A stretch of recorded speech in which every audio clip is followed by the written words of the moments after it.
Hello everyone, welcome and welcome back to my channel. तो चलिए आज का करंट अफेयर सेशन स्टार्ट करते हैं क्विज की हेल्प से। आज का पहला क्विज है, हमारे भारत का संविधान 26 जनवरी को ही क्यों लागू किया गया था भारत में? Why Indian leaders choose 26 of January to implement the constitution? So answer is Independence Day basically 26 of January 1930 को सेलिब्रेट किया गया था हमारे भारत में। 26 जनवरी एक इम्पॉर्टेंट डेट है, इसीलिए इस दिन हमारे कॉन्स्टिट्यूशन को लागू किया गया था इंडिया में। बेसिकली 26 ऑफ जनवरी 1950 में कॉन्स्टिट्यूशन ऑफ इंडिया, भारत का संविधान भारत में लागू किया गया था 26 जनवरी 1950 को, जबकि 26 ऑफ नवंबर 1949 में कॉन्स्टिट्यूशन हमारा रेडी था बनकर। तो उसको तब क्यों नहीं लागू किया गया 26 नवंबर 1949 को? इसको लागू किया 26 जनवरी 1950 में, इसको लागू किया भारत में। बना तो 26 नवंबर 1949 को था। क्यों? क्योंकि 26 जनवरी एक इम्पॉर्टेंट डे है हमारे भारत के इतिहास में। 26 जनवरी 1930 से हमारे भारत में इंडिपेंडेंस डे डिक्लेयर कर दिया गया था। मिली नहीं थी इंडिपेंडेंस, पर इंडियन नेशनल कांग्रेस ने डिक्लेयर किया था कि हम हर साल 26 जनवरी 1930 से इंडिपेंडेंस डे पूरे भारत में सेलिब्रेट करेंगे। सो 26 जनवरी को एक इम्पॉर्टेंट डेट है, उसको याद रखने के लिए ऐसा किया गया। सेकेंड क्विज इज, भारत का पहला ह्यूमन अंडर वाटर मिशन, मतलब कि अंडर वाटर में जाने वाला, जिसमें ह्यूमन भी बैठा होगा, ऐसा मिशन लॉन्च किया गया है समुद्रयान। तो समुद्रयान बनता है इंडिया का पहला ह्यूमन अंडर वाटर मिशन, मतलब ह्यूमन को अंडर वाटर भेजा जाएगा इस मिशन में, जिस मिशन का नाम है समुद्रयान मत्स्य 6000।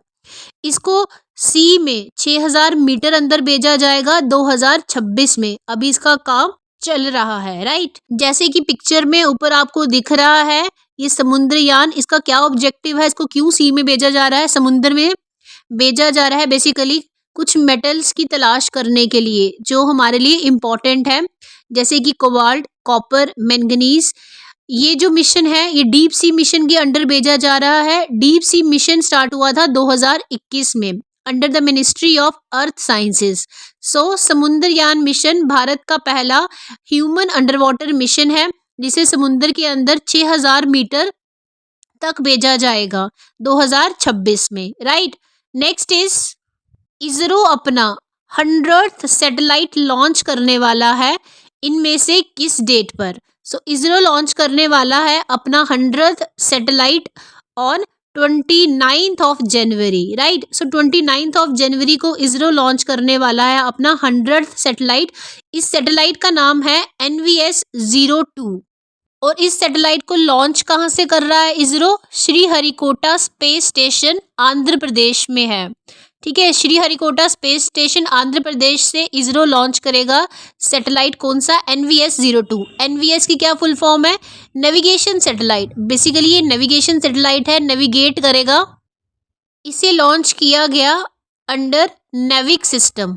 नेविक सिस्टम, नेविक की फुल फॉर्म है navigation with Indian constellation. Basically ये नेविगेशन सैटेलाइट इंडिया के बॉर्डर्स में, देखेंगे कोई घुसपैठ तो नहीं हो रही, ठीक है। तो ये नेविगेशन सैटेलाइट NVS-02 लॉन्च किया जा रहा है इसरो के द्वारा। अब लॉन्च व्हीकल भी होगा, ठीक है। लॉन्च करने के लिए लॉन्च व्हीकल चाहिए होता है, उसका नाम क्या है? GSLV F-15। GSLV की फुल फॉर्म है geosynchronous satellite launch vehicle. Borders को नेविगेट करेगा ये सैटेलाइट। कौन सा सैटेलाइट? NVS-02, जो इसरो लॉन्च करने जा रहा है 29th ऑफ जनवरी को। ये इसरो का 100th सैटेलाइट लॉन्च है, जो लॉन्च किया जाएगा श्रीहरिकोटा स्पेस स्टेशन आंध्र प्रदेश से। Next is, FIDE chess World Cup championship 2025 की कौन सी कंट्री होस्ट करने जा रही है? तो ये होस्ट करने जा रही है इंडिया। सो इंडिया होस्ट करने जा रही है FIDE chess World Cup 2025। FIDE एक इंटरनेशनल चेस फेडरेशन है जो इंटरनेशनल लेवल पर चेस के कंपटीशन ऑर्गेनाइज करवाता है। इस साल फिडे चेस वर्ल्ड कप 2025 को होस्ट करने वाली कंट्री है India. FIDE international chess federation है, इसे ऑर्गेनाइज किया जा रहा है 31 अक्टूबर टू 27 नवंबर 2025 में फिडे चेस वर्ल्ड कप 2025 को। इससे पहले फिडे वर्ल्ड कप 2023 में हुआ था, तब गोल्ड मेडल जीता था मैग्नस कार्लसन ने, ठीक है। और इन्होंने किसको हराया था? इंडिया के आर प्रज्ञानंदा को। सो फिडे वर्ल्ड कप चैंपियनशिप 2023 के विनर थे मैग्नस कार्लसन। इस बार 2025 का फिडे चेस वर्ल्ड कप 2025 का इंडिया में होने जा रहा है, राइट। अब हम देखते हैं next quiz. International millet festival 2025 की, जो कि इसका 6th एडिशन होगा, इनमें से किस स्टेट में ऑर्गेनाइज किया जाएगा? So international millet festival 2025 Karnataka में ऑर्गेनाइज किया जाएगा। मिलेट बेसिकली क्या होता है? जैसे पिक्चर में दिख रहा है आपको, ज्वार, बाजरा, रागी, इसे क्या बोलते हैं? मिलेट, मोटा अनाज, ठीक है। काफ़ी यूजफुल होता है हेल्थ के लिए। इंटरनेशनल मिलेट फेस्टिवल 2025 का 6th एडिशन कर्नाटका में ऑर्गेनाइज करवाया जाएगा। मिलेट की अगर हम प्रोडक्शन देखें तो सबसे ज़्यादा होती है राजस्थान में, एंड देन सेकेंड नंबर पर होती है कर्नाटका में। तो इसका इंटरनेशनल मिलेट फेस्टिवल 2025 का कर्नाटका में होने जा रहा है, ना कि राजस्थान में, ठीक है। मिलेट प्रोडक्शन फर्स्ट नंबर पर राजस्थान में होती है। इंटरनेशनल मिलेट फेस्टिवल 2017 से स्टार्ट हुआ है। इसका ऑब्जेक्टिव क्या है? क्यों ऑर्गेनाइज करवाया जाता है ये फेस्टिवल? फार्मर्स को एनकरेज करना कि वो मिलेट की कल्टीवेशन करें मोर एंड मोर, क्योंकि मिलेट हम सबके लिए बहुत ज़्यादा यूजफुल होते हैं health wise. So millet international festival 2025 का कर्नाटका में होने जा रहा है, right. International millet festival 2025 Karnataka में ऑर्गेनाइज होने जा रहा है। Next is Pangsau Pass international festival, इनमें से किस स्टेट में सेलिब्रेट किया जाता है? So Pangsau Pass international festival celebrate किया जाता है हर साल अरुणाचल प्रदेश में।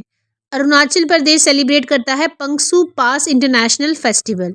ये जो पंगसू पास है, ठीक है, नाम ये जो है, ये बेसिकली एक पास है, किसके बीच में पास होता है ना, वैसे ये एक पास है असम और म्यांमार के बीच में। पंगसू पास किसके बीच में है? असम, हमारा राज्य असम जो इंडिया में है, और म्यांमार, ठीक है, जो दूसरी कंट्री है म्यांमार, उनके बीच में लाई करता है ये पंगसू पास। बेसिकली 13th सेंचुरी में ओहोम ट्राइब वाले म्यांमार से असम में एंटर करते थे इस पंगसू पास से।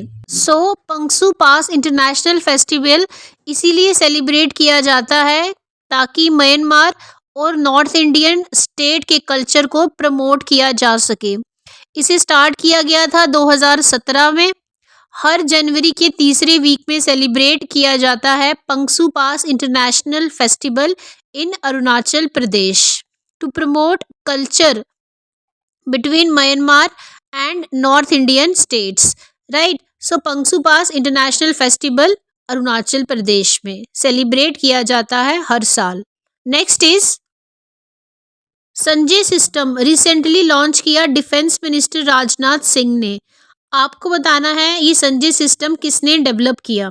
सो ये संजय सिस्टम डेवलप किया recently Indian army and Bharat electronics limited ने। Indian army and Bharat electronics limited BEL, इन्होंने मिलकर लॉन्च किया संजय सिस्टम, जो कि एक बैटलफील्ड में सर्विलेंस सिस्टम का काम करेगा। मतलब ये बेसिकली इंडियन आर्मी को ग्राउंड लेवल पर और एरियल लेवल पर, ठीक है, इंडियन आर्मी को ग्राउंड लेवल और एरियल लेवल पर सर्विलेंस प्रोवाइड करेगा, ठीक है। निगरानी रख सकते हैं हम इस संजय सिस्टम से। इंडियन आर्मी नज़र रख सकती है ग्राउंड, इंडियन आर्मी ज़मीन पर और हवा में दोनों ही साइड नज़र रख सकती है अपने दुश्मनों पर संजय सिस्टम को यूज़ करके, ठीक है। कोई बॉर्डर तो नहीं क्रॉस कर रहा है। 2025 को ईयर ऑफ डिफेंस अनाउंस किया है डिफेंस मिनिस्ट्री ने, ये भी एक इम्पॉर्टेंट पॉइंट है। So Sanjay system surveillance system provide करता है बैटलफील्ड में, किसको? इंडियन आर्मी को, ज़मीन में और हवा में, ठीक है, जिसे इंट्रोड्यूस किया इंडियन आर्मी और भारत इलेक्ट्रॉनिक लिमिटेड ने। Next is national voters day Bharat में किस दिन सेलिब्रेट किया जाता है? So national voters day Bharat में हर साल सेलिब्रेट किया जाता है 25 ऑफ जनवरी को। ठीक है, 26 जनवरी को क्या है? Republic day. उससे एक दिन पहले नेशनल वोटर्स डे सेलिब्रेट किया जाता है हर साल भारत में। ये कब से सेलिब्रेट किया जा रहा है? 2011 से। बेसिकली 25 जनवरी को क्यों चूज किया गया एज नेशनल वोटर्स डे? क्योंकि 25 ऑफ जनवरी 1950 में इलेक्शन कमीशन बना था भारत का। ये जो इलेक्शन कमीशन है इसका क्या काम है? ये इलेक्शंस करवाता है भारत में किस किस के? लोकसभा इलेक्शंस, राज्यसभा के इलेक्शंस इलेक्शन कमीशन करवाता है। ठीक है, लोकसभा के इलेक्शन, राज्यसभा के इलेक्शन, स्टेट लेजिस्लेटिव असेंबली के इलेक्शन, प्रेसिडेंट के इलेक्शन और वाइस प्रेसिडेंट के इलेक्शन। ये पांचों इलेक्शंस कौन से? लोकसभा के इलेक्शन, राज्यसभा के इलेक्शन, स्टेट लेजिस्लेटिव असेंबली के इलेक्शन, प्रेसिडेंट और वाइस प्रेसिडेंट के इलेक्शन करवाता है इलेक्शन कमीशन ऑफ इंडिया, जिसकी फॉर्मेशन 25 जनवरी 1950 को हुई थी। सो इसीलिए 25 जनवरी को चूज किया गया नेशनल वोटर्स डे। 25 जनवरी 2025 में नेशनल वोटर्स डे की थीम रही nothing like voting, I vote for sure. So 25 जनवरी 2025 में नेशनल वोटर्स डे सेलिब्रेट किया गया। हर साल 25 जनवरी को सेलिब्रेट किया जाता है पूरे भारत में national voters day. Next is 24 of January को कौन सी स्टेट अपना फाउंडेशन डे सेलिब्रेट करती है हर साल? सो 24 ऑफ जनवरी को फाउंडेशन डे सेलिब्रेट करता है Uttar Pradesh. Basically 24 of January 1950 में उत्तर प्रदेश की ऑफिशियल फॉर्मेशन हुई थी, इसीलिए 24 जनवरी को फाउंडेशन डे सेलिब्रेट करता है उत्तर प्रदेश। सो इस साल 24 जनवरी 2025 को उत्तर प्रदेश की फॉर्मेशन हुए, 76 ईयर कंप्लीट हुए। उत्तर प्रदेश की कैपिटल है लखनऊ। कुछ इंपॉर्टेंट फैक्ट्स देख लेते हैं regarding UP, that is Uttar Pradesh की कैपिटल है लखनऊ। उत्तर प्रदेश के चीफ मिनिस्टर हैं योगी आदित्यनाथ। उत्तर प्रदेश में लोकसभा से सबसे ज़्यादा सीट्स हैं। ठीक है, पूरे भारत में किस स्टेट में सबसे ज़्यादा सीट्स हैं लोकसभा में? उत्तर प्रदेश में 80 सीट्स हैं और लेजिस्लेटिव असेंबली में 403 सीट्स हैं उत्तर प्रदेश में। 2000 में उत्तर प्रदेश से सेपरेट किया गया था उत्तरांचल को, जिसका प्रेजेंट नाम क्या है? उत्तराखंड। सो हर साल 24 जनवरी को उत्तर प्रदेश में सेलिब्रेट किया जाता है foundation day, right. So next is enemy property act Bharat में सबसे पहले कब लागू किया गया था? तो ये लागू किया गया था पूरे भारत में 1968 में, एनिमी प्रॉपर्टी एक्ट। ये रिसेंटली हमने देखा, अभी सैफ अली खान की प्रॉपर्टी पे जो केस चल रहा है वो इसी एक्ट के अंडर चल रहा है, enemy property act in India 1968। Basically ये एक्ट लाने की ज़रूरत कब महसूस हुई? जब इंडो पाक वार हुआ 1965 में, तो लोग भारत छोड़ के पाकिस्तान भागने लगे, जो कि हमारी एनिमी कंट्री है। तो भारत की गवर्नमेंट ने ये रूल निकाला कि जो भी उनकी प्रॉपर्टी इंडिया में होगी, जो कि भारत छोड़कर पाकिस्तान चले गए हैं, तो उस प्रॉपर्टी पे गवर्नमेंट ऑफ इंडिया का हक होगा, गवर्नमेंट ऑफ इंडिया उसे अपने अंडर कर लेगी। ये है एनिमी प्रॉपर्टी एक्ट, जो कि 1968 में लाया गया था। सैफ अली खान पे जो उनकी 15,000 करोड़ की प्रॉपर्टी जब्त कर ली है गवर्नमेंट ऑफ इंडिया ने, वो एनिमी प्रॉपर्टी एक्ट 1968 के अंडर, ठीक है, ये एक्ट के अंडर उनकी प्रॉपर्टी ले ली गई है, स्टे लग गया है। 15,000 करोड़ की ये प्रॉपर्टी है सैफ अली खान की। एनिमी प्रॉपर्टी एक्ट 1968 में लागू हुआ था भारत में, ठीक है, याद रखेंगे, वेरी वेरी इंपॉर्टेंट है। सो आज के सेशन का ये लास्ट क्विज था। एनिमी प्रॉपर्टी एक्ट 1968 में लागू हुआ था पूरे भारत में।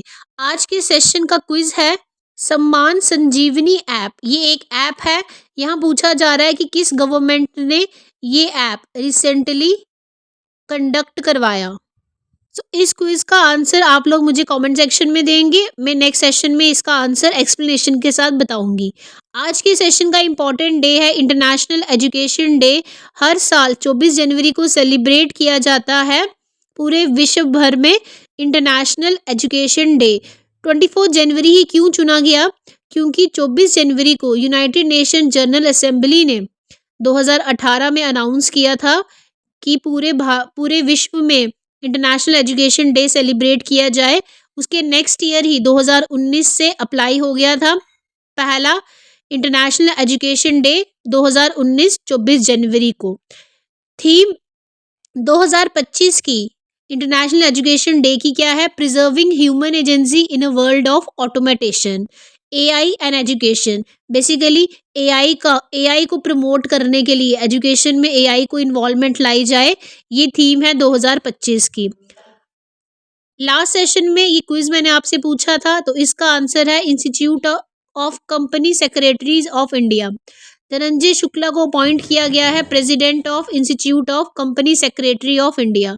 आज के सेशन में इतना ही। Thanks for watching. Take care of yourself.